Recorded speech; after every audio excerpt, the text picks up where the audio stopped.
So recently उत्कर्ष ने community tab के अंदर एक कम्युनिटी पोस्ट मारी जिसके अंदर उन्होंने कहा कि मोस्ट एनिमी के बारे में हमें बात करनी चाहिए, क्योंकि जो हमारा चैनल है इस पे हम साइकोलॉजी और फिलोसफी की बात करते हैं, तो मोस्ट एनिमी के बारे में भी बात होनी चाहिए। अब जिन लोगों को मोन्स्टर एनिमे के बारे में नहीं पता, मैं आगे बताऊंगा इसके बारे में, लेकिन हाँ उससे पहले अगर किसी को भी कोई भी प्रॉब्लम है तो वो जाके जस्ट कम्युनिटी टैब में है एक कम्युनिटी पोस्ट मार सकता है या फिर मेरे को इंस्टाग्राम पे डीएम कर सकता है, and I will try my best कि उनकी प्रॉब्लम मैं सोल्व करने की कोशिश करूं। नहीं तो अगर वीडियो बनेगी तो उसके ऊपर तुम्हें डिफरेंट पर्सपेक्टिव देखने के लिए मिल जाएंगे कमेंट सेक्शन के अंदर। बाकी चलो शुरू करते हैं। अब देखो, जिनको मोन्स्टर एनिमे के बारे में नहीं पता, monster anime one of the most interesting anime में से एक है। ये एक साइकोलॉजिकल थ्रिलर एनिमे है जिसके अंदर हमें कहानी देखने के लिए मिलती है डॉक्टर केंजो तेनमा की, जो कि काफी अच्छा न्यूरो सर्जन है, लेकिन उसकी पूरी की पूरी जिंदगी बदल जाती है जब वो योहान लेबर्ट नाम के एक बच्चे की जिंदगी बचा लेता, क्योंकि योहान बड़ा होकर एक वो सोशियोपैथ सीरियल बन जाता। और फिर डॉक्टर तेनमा को जब गिल्ट होता तो वो उसके पीछे लग जाता, यानी योहान के, जो कि अब मॉन्स्टर बन चुका। ये है बेसिक कहानी मॉन्स्टर की, लेकिन मॉन्स्टर का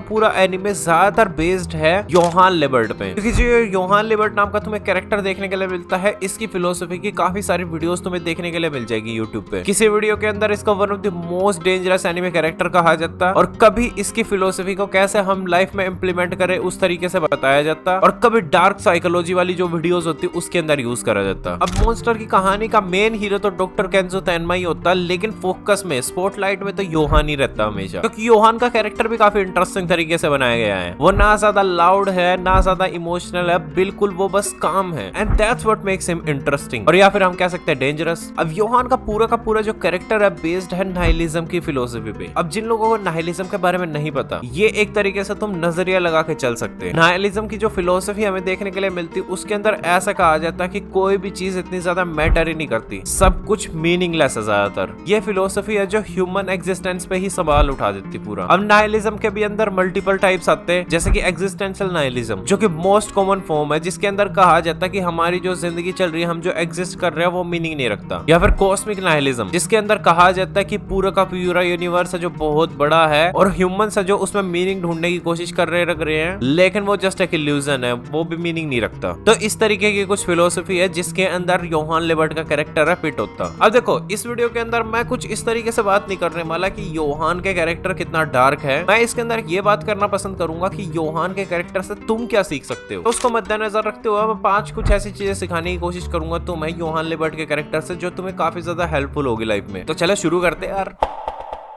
फर्स्ट पॉइंट आता पॉजिटिव नाइलिज्म। अब देखो, सुनने में काफी वियर्ड लगेगा तुम्हें, लेकिन पॉजिटिव और नेगेटिव दोनों है नाइलिज्म के भी। जो योहान का कैरेक्टर हमें देखने के लिए मिलता है, उसका डिस्ट्रक्टिव वाला नाइलिज्म था, जो कि काफी खतरनाक वाला वर्जन है, जिसके अंदर इंसान अपने आप को कहता है कि कोई भी चीज मैटर नहीं करती, मैं क्यों ट्राई भी करूं, हर चीज अब पॉइंटलेस है, जिसकी वजह से तुम्हें मोटिवेशन ही नहीं आएगी चीजों के प्रति। इमोशनली एम्प्टीनेस फील करोगे तुम, लोगों से दूरियां बढ़ जाएगी तुम्हारी साथ में, और इस तरीके से योहान देखता। लेकिन दूसरी तरफ आता पॉजिटिव नाइलिज्म। ये वर्जन काफी ज्यादा यूजफुल हो सकता तुम्हारे लिए। अब इसके अंदर पर्सनली मैं ऐसा मानता हूं कि जब कोई चीज मैटर ही नहीं कर रही, तो तुम्हें मीनिंग बनाना पड़ेगा। तुम फ्री हो किसी भी प्रेशर से, किसी भी डर से, किसी भी फेलियर से, और सबसे ऑथेंटिक वे में तुम चॉइसेस ले सकते हैं अच्छी वाली, ताकि वर्ल्ड है एक बेटर जगह बन पाए। अब मैं जब इसके बारे में थोड़ा सोच रहा हूं, तो मैंने थोड़ा बहुत इंटरनेट पर रिसर्च करा, तो ये एग्जिस्टेंशियलिज्म के अंदर चला जाता। वैसे यानी इंसान जब पैदा होता, उसका कोई मीनिंग नहीं होता लाइफ का, ना कोई पर्पस होता, लेकिन समय के साथ वो जब आगे चलता जाता वो अपने आप ही एक मीनिंग ढूंढ लेता। बट हाँ, मैं थोड़ा सा अलग वे में कह रहा हूँ कि जब कोई चीज मैटर ही नहीं करती है, तो तुम एक अच्छा रास्ता चुनो। मेरा कहना ये है, इंस्टेड ऑफ आस्किंग कि लाइफ का पर्पस क्या है, तुम खुद से पूछो कि तुम लाइफ को क्या बनाना चाहते हो, तुम्हारे लिए क्या मीनिंग रखती है लाइफ। सेकंड लेसन जो इस योहान नाम के कैरेक्टर से तुम ले सकते हैं, हाउ टू बी काम। अब देखो, ज्यादातर लोग जो ये वीडियो देख रहे हैं, उन्होंने मॉन्स्टर एनीमे नहीं देख रखा होगा, तो मैं उन लोगों को बताना चाहता कि योहान का जो कैरेक्टर है, कभी भी इंस्टेंटली रिएक्ट नहीं करता किसी भी चीज पे। वो काफी ज्यादा पोज लेता और काफी लेट रिस्पॉन्ड करता। लेकिन मैं ऐसा मानता हूँ कि हर इंसान को थोड़ा सोच के बोलना ही चाहिए। कभी कभी है ना, ये समझना कि कैसे शांत होना है, काफी सही रहता। बाय द वे, इसकी प्रैक्टिस कर सकते तुम। जब भी किसी चीज से तुम ट्रिगर्ड फील करो, 3 या 5 सेकंड है, थोड़ा पॉज लो, एक लंबी सांस लो, और उसके बाद रिस्पॉन्ड करो। अब देखो, बात कुछ ऐसी है कि जो शांत लोग होते हैं, इसका मतलब ये नहीं होता कि वो इमोशनलेस होते हैं। इमोशनलेस बनने की नहीं कह रहा मैं, जस्ट थोड़ा सा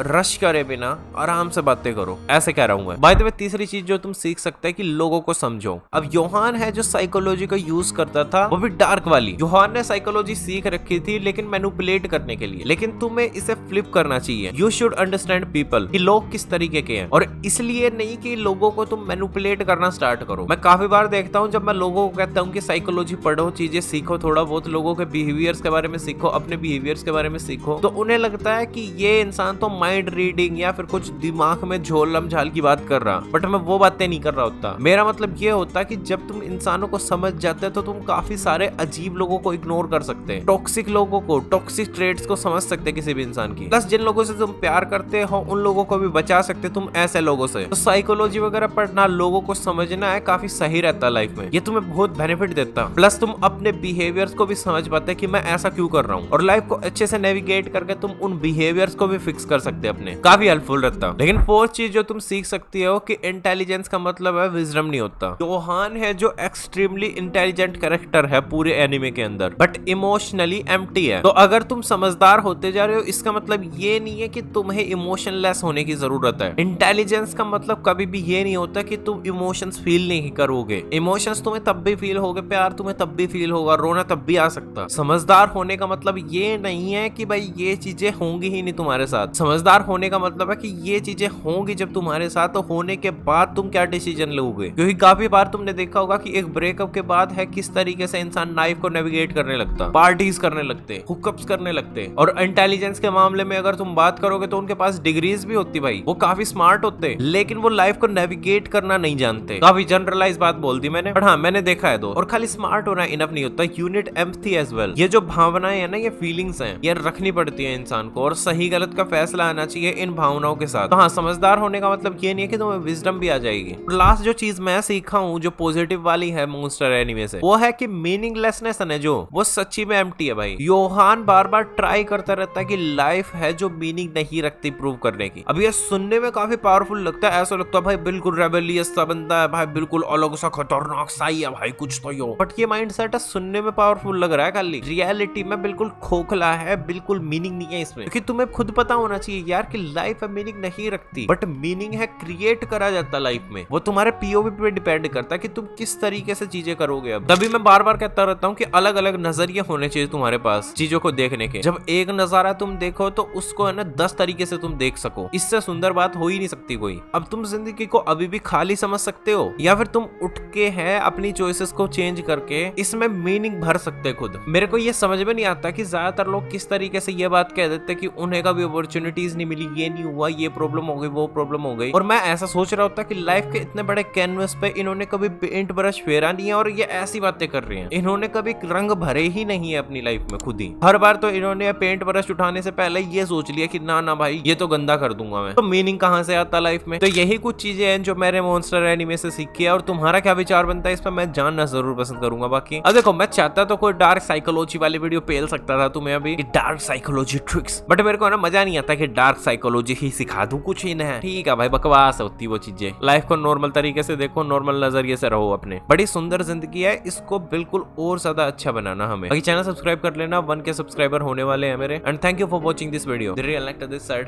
and I am signing off. Bye bye.